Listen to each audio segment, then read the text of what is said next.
Tierra es un laboratorio cósmico modelada y remodelada por incontables reacciones químicas.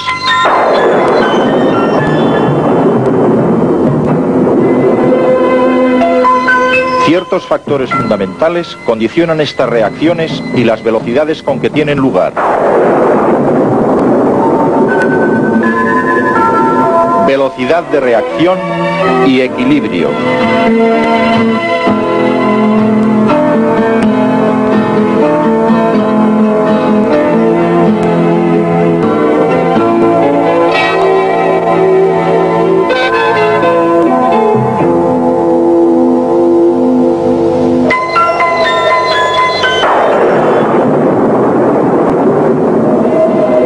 La exposición al aire y al agua originan lentamente la oxidación del hierro. Cuando el hierro se oxida, reacciona químicamente con el oxígeno. Es una reacción lenta, casi imperceptible. Podemos producir la misma reacción en un laboratorio. En vez de un viejo carromato, utilizaremos estropajo metálico, que es hierro en su mayor parte. En vez del aire, que contiene en torno a un 20% de oxígeno, utilizaremos oxígeno puro. Así es como el hierro puede reaccionar con el oxígeno, un poco más violentamente de lo que normalmente lo hace en la naturaleza.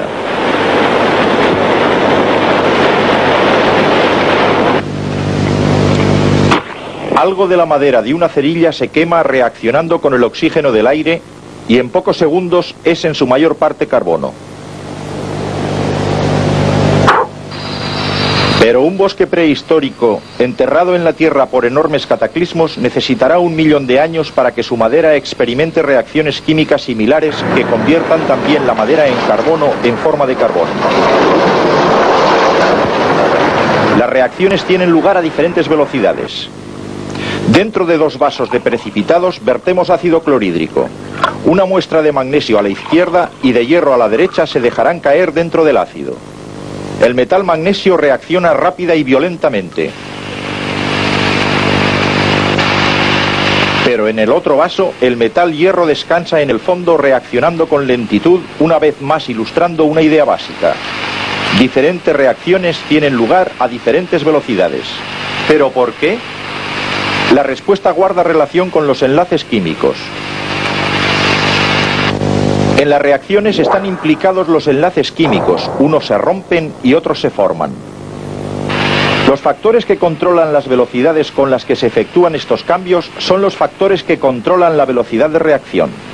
A temperatura ambiente, el gas metano y el oxígeno casi no reaccionan. Se necesita el calor de una llama para empezar la reacción. Pero a la misma temperatura el óxido nítrico, NO, uno de los productos de los gases de la combustión en los automóviles, se oxida con cierta facilidad originando un pardusco dióxido de nitrógeno, NO2. Esta es una reacción implicada en la producción del smog. He aquí las 2 reacciones. Una, extremadamente lenta. Otra, moderadamente rápida.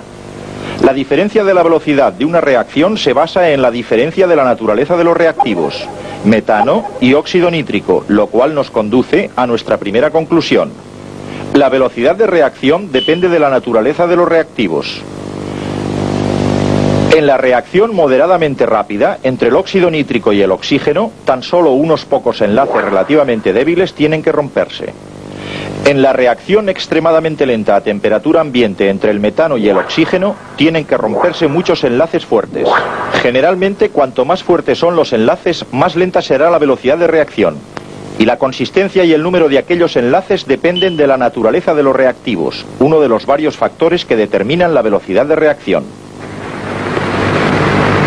Normalmente no consideramos al trigo como un explosivo, pero cuando el trigo u otro grano es cargado dentro de los silos para su almacenamiento, el polvo del grano llena el aire del interior del silo. Solo una diminuta chispa o llama y esta mezcla de polvo y oxígeno del aire pueden reaccionar con extrema rapidez, explotando violentamente. Y sin embargo, si está atestado de grano, hay poco peligro de explosión. Muchas sustancias sólidas que reaccionan lentamente en grandes masas reaccionan con rapidez en la forma de polvo.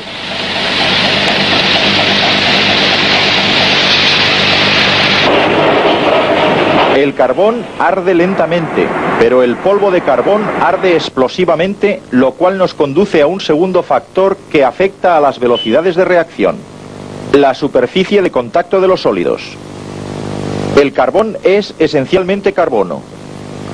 Cuando arde, los átomos de oxígeno reaccionan con los átomos expuestos de carbono. Solo aquellos de la superficie externa expuesta al oxígeno pueden reaccionar. Si cortamos un trozo de carbón por la mitad, más área queda expuesta al oxígeno y por consiguiente más reacciones pueden ocurrir al mismo tiempo. La velocidad de reacción está aumentando. A medida que aumenta la superficie de exposición, la velocidad de reacción aumenta, siempre que esté disponible suficiente oxígeno. Al final, si el trozo de carbón es convertido en pequeñísimas partículas de polvo, la superficie disponible para la reacción con el oxígeno aumenta enormemente y la velocidad de reacción es tan rápida que provoca una explosión. La superficie de contacto es importante cuando los sólidos o sustancias en diferentes fases están implicadas en una reacción química. Para ilustrar otro factor, podemos dejar que una solución de iodato de potasio reaccione con una solución de sulfito de sodio acidificado que contiene un indicador.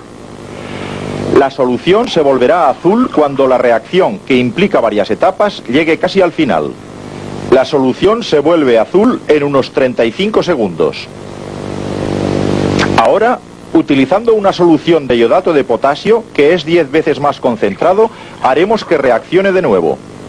Ahora la solución se vuelve azul en solo 20 segundos, menos de 35, ilustrando otra conclusión.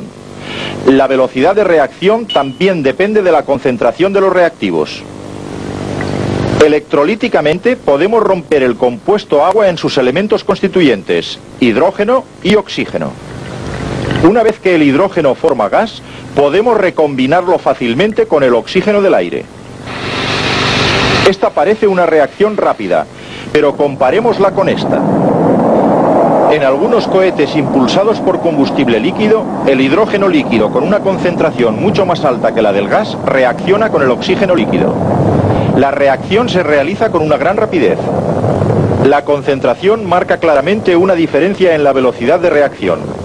Y lo mismo hace la temperatura de los reactivos. En los helados campos de las regiones polares hay poca putrefacción. Los alimentos abandonados por los científicos polares han permanecido frescos y comestibles durante 50 o más años. Pero en los trópicos, las reacciones químicas de la putrefacción tienen lugar con rapidez. Con el calor, la comida se estropea rápida y fácilmente. Cada vez que un combustible es puesto en ignición, se demuestra que las reacciones que pueden tener lugar, extremadamente lentas a la temperatura ambiente, pueden ser considerablemente aceleradas cuando los reactivos son calentados.